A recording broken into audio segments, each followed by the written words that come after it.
In today's video, we are talking about Hurricane Lee, which is going to be extremely major here. We are looking at a Category 5 hurricane now, so overnight we have seen this one just absolutely explode. We are going to be talking about that, the potential for an East Coast impact, which is just devastating to think about.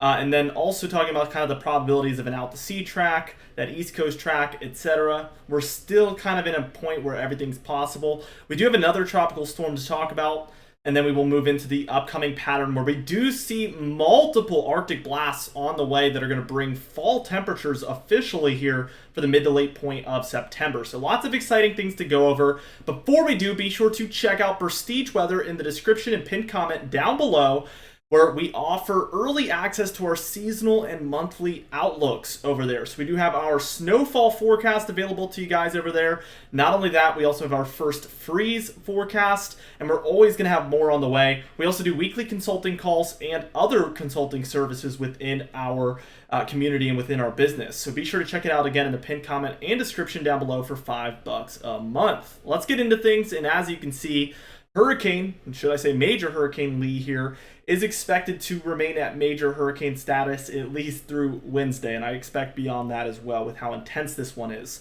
It is expected to continue on kind of this northwesterly track. It does take a little bit of a southern dip where it's heading almost directly westward and then a more northern turn.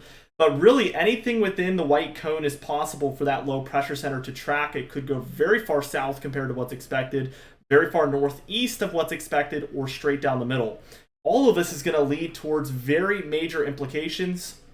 We see that more southern track, we're going to be watching the southeast coast very, very closely.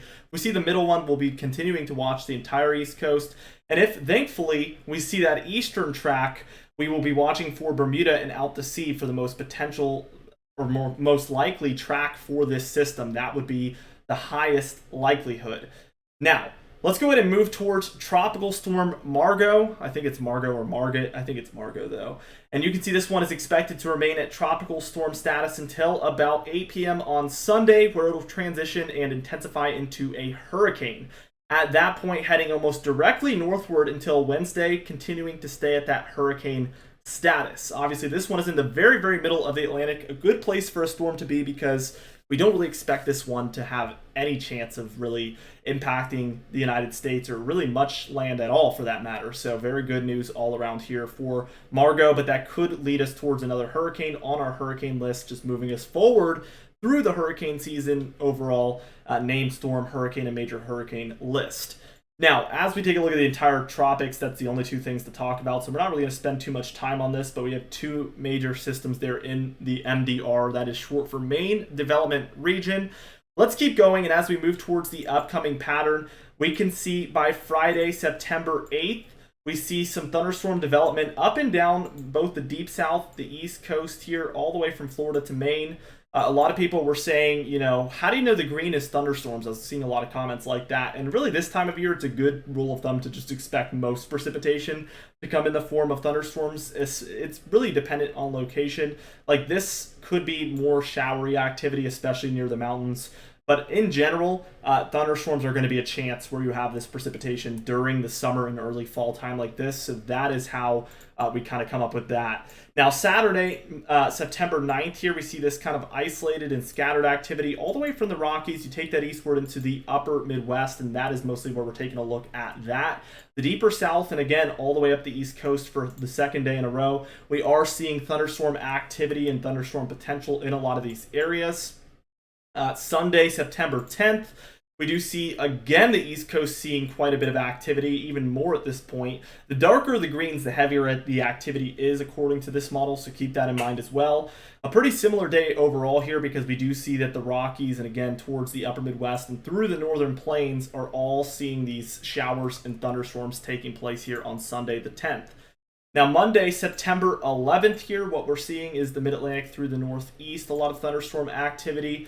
We're also seeing the Four Corner States through the plains and upper Midwest and Great Lakes there. Some thunderstorm activity, so definitely taking a look at quite a bit there. Now, Tuesday, September 12th, what we see here is from the Four Corner States all the way through the Ohio Valley and Great Lakes, we're seeing a far-stretching area there of thunderstorm activity that certainly looks to impact many different states. We're also seeing Hurricane Lee pop into frame here, so we're going to be tracking this one as we go through the days here as well. For Wednesday, September 13th, you can see it hasn't moved that much, but that is a monster-looking hurricane out there. We do see kind of this cold front kind of look, so we see this kind of far-stretching cold front. Definitely expect some cooler air to be on the way for a lot of these areas here, so a whole lot of activity here. Definitely up and down this mid-Atlantic and northeast coast. Back here for the Four Corner States and a lot of the southern plains, we're definitely seeing quite a bit of activity. Thursday, September 14th, we see for the mid-Atlantic and northeast a lot of thunderstorms taking place here as well. So you can get the trend here that day over day over day, this is for the most part what we're expecting. And then Colorado down through the rest of the plains, we're also seeing quite a bit of activity. Friday, September 15th here, what we see is thunderstorms taking place for Texas, Oklahoma, Kansas, Colorado, New Mexico, portions of Louisiana and Arkansas there as well. That's pretty much it. So we've quieted down quite a bit. For Saturday the 16th here, we see this hurricane is off kind of the mid-Atlantic and northeast coast, but it is offshore on this model run, which is much better than what we saw yesterday, which was a northeast direct impact. So we'd much rather see this, obviously. We do see thunderstorms for the deeper south once again, but really for the continental United States, it's quite quiet here for next weekend. Sunday here on the 17th, we do see kind of the starting point for maybe some thunderstorm activity. We'll see if this flares up overnight. That's going to be the next couple of frames. And it does look like it does kind of pick up, so maybe our next line of activity moving through the plains there, even up through portions of the southeast. This could be our next wave of activity here as we reach the mid to late point there of September. Now, for total precipitation, no surprise, we actually do get higher amounts here. We don't have a hurricane coming on shore this time around, which is really, really good news. But we do have above average activity here for a lot of the plains and the Rockies here, and then also for a lot of the East Coast, especially the further north up the coast you go. So anywhere in the whites is expecting practically no precipitation. Your grays are 1/10 of an inch or less. Greens are 1/10 of an inch to 1/2 inch. Blues are 1/2 inch to 1 inch. Your yellows are 1 inch to 2 inches. Reds are 2 to 5 inches there. And then your browns are 5 to 10 inches of precipitation. So definitely some above average amounts there in the reds and browns that we see here for the plains, like I said, and the mid-Atlantic through the northeast. Now for the temperature pattern here, we do see we are on the fringe of another cool down here taking place, although this one is relatively weak. What we see happening is the strengthening of this positive PNA, which stands for Pacific North American Oscillation, and this is going to encourage cold air to dive, not only for the central, but also the eastern United States, and we will see this happen on screen here as it really, really takes over. The greens are going to be 10 to 15 degrees below normal, so certainly a far stretch from what's typical here. So what we see is still the warmth prevailing, the cooler air spreading through the south central and southeastern United States, and really this pattern that we've been calling for over a week finally comes through and develops.